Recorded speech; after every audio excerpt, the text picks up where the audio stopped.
Hi friend, good evening. This is Ravi and watching my today study. दोस्तों discuss करेंगे CDP के top most important MCQ जो कि already previous year questions में आ चुका है।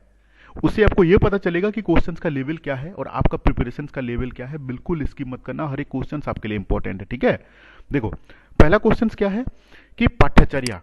पाठ्यचर्या क्या है? शिक्षण पद्धति एवं पढ़ाई जाने वाले विषय वस्तु है।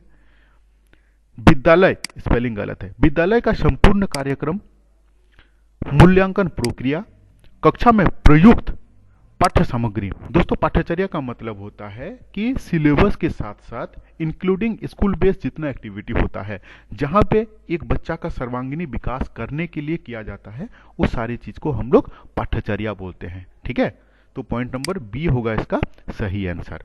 देखो नेक्स्ट क्वेश्चन क्या है। बालक में सामाजिक भावना का विकास जन्मजात होता है। इस कथन से आप इसको कितना एक्सेप्ट करते हैं? एग्री है ना डिसएग्री है? ठीक है ना। पहला क्या बोल रहा है? सहमत है। दूसरा क्या है? पूर्ण सहमत है। दूसरा है कि संभवत सहमत है। और थर्ड पॉइंट क्या है? असहमत है, मतलब कंप्लीटली डिसएग्री है, कुछ सीमा तक सहमत है। दोस्तों एक बच्चा जब जन्म ग्रहण करता है तो उसके अंदर में सामाजिक भावना जो है नहीं रहता है। बच्चा अपना फैमिली में आने के बाद फैमिली मेंबर से उसके अंदर में सोशलाइजेशन होता है। ठीक है ना, सामाजिककरण वहीं से बनता है, उसका सामाजिक प्राणी वहीं से बनता है, फैमिली से। तो इसका मतलब है कि ये असहमत है, कंप्लीटली डिसएग्री है, क्योंकि एक बच्चा जो है वो जन्मजात से सामाजिक भावना नहीं रहता है, उसके अंदर में सामाजिक भावना का विकास जन्मजात से नहीं होता है। ठीक है, तो इसका सही आंसर होगा point number C. Next question, स्वभाव एवं प्रकृति से छोटे बच्चे क्या होते हैं? ठीक है ना, छोटे बच्चे जो होते हैं ना, उनका प्रकृति कैसे होता है, उसका नेचर कैसे होता है, उसका स्वभाव कैरेक्टर कैसे किस टाइप का होता है? डरपोक तथा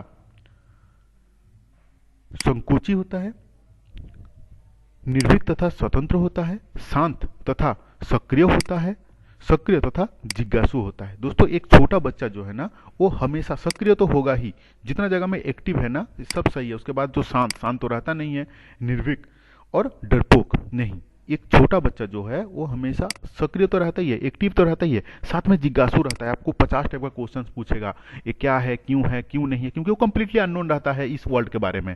इसीलिए एक छोटा बच्चा इस वर्ल्ड को जानने के लिए, उसका आसपास को जानने के लिए वो हमेशा जिज्ञासु करते रहता है कि क्या है नहीं है। ठीक है, तो इसका सही आंसर होगा पॉइंट नंबर डी।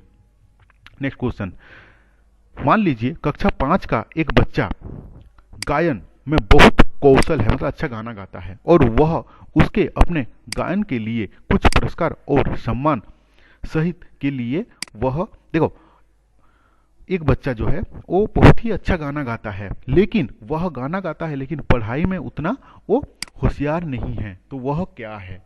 क्वेश्चन को पढ़ के आपको समझना जरूरी है। ठीक है ना, अगर आप क्वेश्चन को पढ़ के समझ लोगे तो आंसर की तरफ आप 80% आगे बढ़ गए। ये चीज हम हमेशा बताते हैं।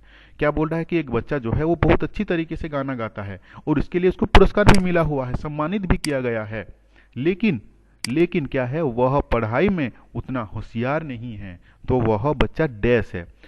काबिल बच्चा है, रचनात्मक शिक्षार्थी है, प्रतिभाशील बच्चा है, और एक कमजोर बच्चा है। दोस्तों एक बच्चा इंटेलिजेंस मतलब बुद्धिमान और क्रिएटिविटी, ये दोनों में डिफरेंस है। तो जो बच्चा कुछ गाना गा रहा है, कुछ स्पेशल एक्टिविटी करके अपने आप को आइडेंटिफिकेशन बना रहा है, ठीक है ना, तो वो बच्चा जिसको हम लोग रचनात्मक शिक्षार्थी बोलते हैं, यानी कि वो क्रिएटिविटी पावर है उस बच्चे में। ठीक है ना, ये नहीं कि एक बच्चा क्रिएटिविटी है तो उसका मतलब वो इंटेलिजेंट होगा, ऐसा नहीं है। ठीक है ना, तो इसका सही आंसर क्या होगा कि पॉइंट नंबर 2, बच्चा अगर अच्छा गाना गाता है जिसके चलते उसको पुरस्कार मिला हुआ है, सम्मान मिला हुआ है, इसका मतलब बच्चा जो है क्रिएटिविटी पावर है उस बच्चे के अंदर में, रचनात्मक शिक्षार्थी है वो। ठीक है, देखो क्लास कैसे लगाना कमेंट करके जरूर बताएं, कितना क्वेश्चन आप सही कर पा रहे हो वो भी कमेंट करके जरूर बताएं, और अच्छा लगा तो लाइक जरूर करो प्लीज।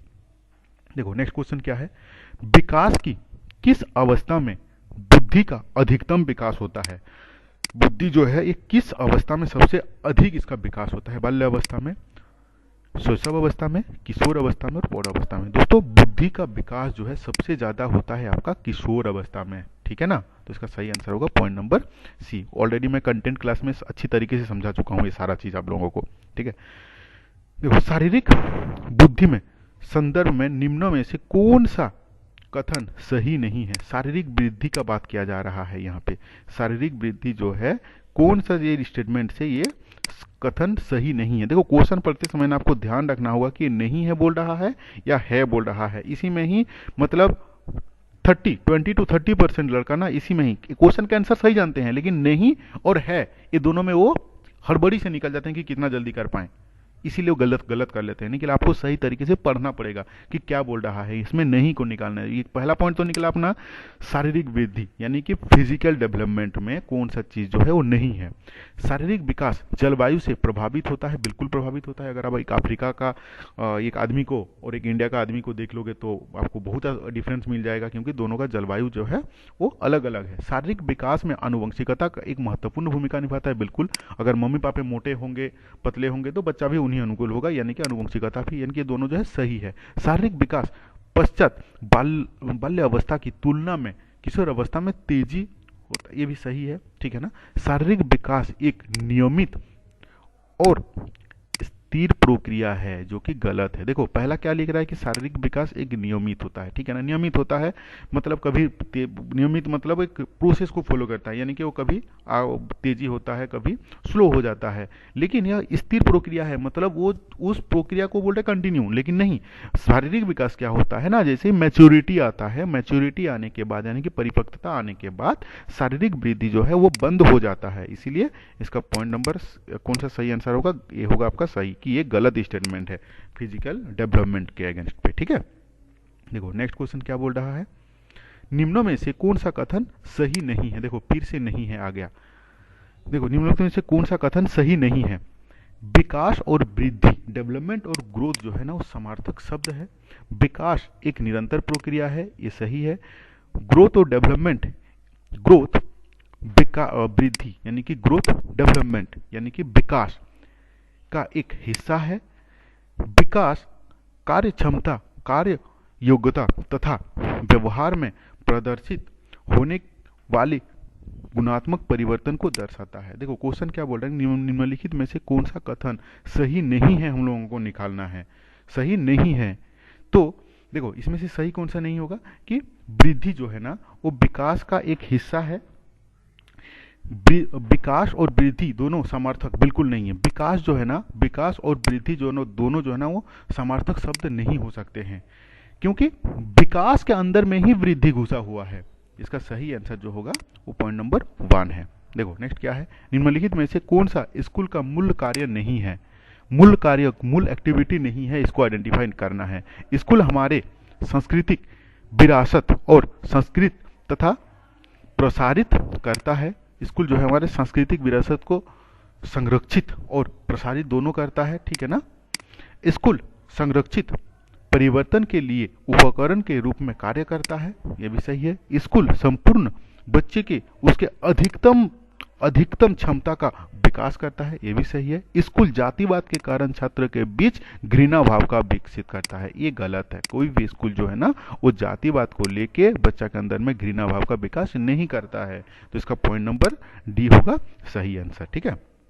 देखो नेक्स्ट क्या है, समावेशी विद्यालय योजना के संदर्भ में कौन सा कथन गलत है। पहला तो आ गया यहाँ पे समावेशी विद्यालय। समावेशी शिक्षा हम लोग किसे बोलते हैं, एक ही क्लासरूम के अंदर में वेरियस टाइप ऑफ स्टूडेंट्स, यानी कि जिसका आईक्यू लो हो, एवरेज हो, चाहे वो हैंडीकैप बच्चा हो, चाहे किसी भी कैटेगरी का बच्चा हो, वो एक ही क्लासरूम में एक ही छत के नीचे एक ही टीचर के पास में शिक्षा ग्रहण करेंगे, जिसको हम लोग समावेशी शिक्षा बोलते हैं। ऑलरेडी मैं सारा चीज डिस्कस कर चुका हूँ कंटेंट क्लास में, ठीक है ना। तो कौन सा कथन गलत है ये हम लोग को निकालना है। समानता की भावना का विकास, बिल्कुल भावना का विकास करता है।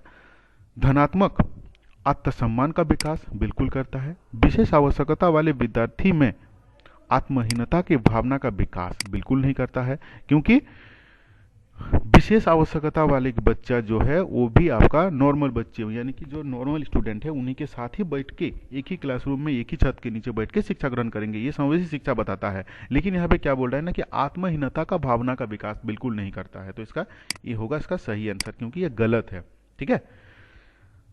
Thank you for watching this video. अगर फर्स्ट टाइम चैनल में विजिट किए हैं तो सब्सक्राइब कीजिए, लाइक कीजिए और फ्रेंड के साथ शेयर करना मत भूलें। Thank you for watching this video.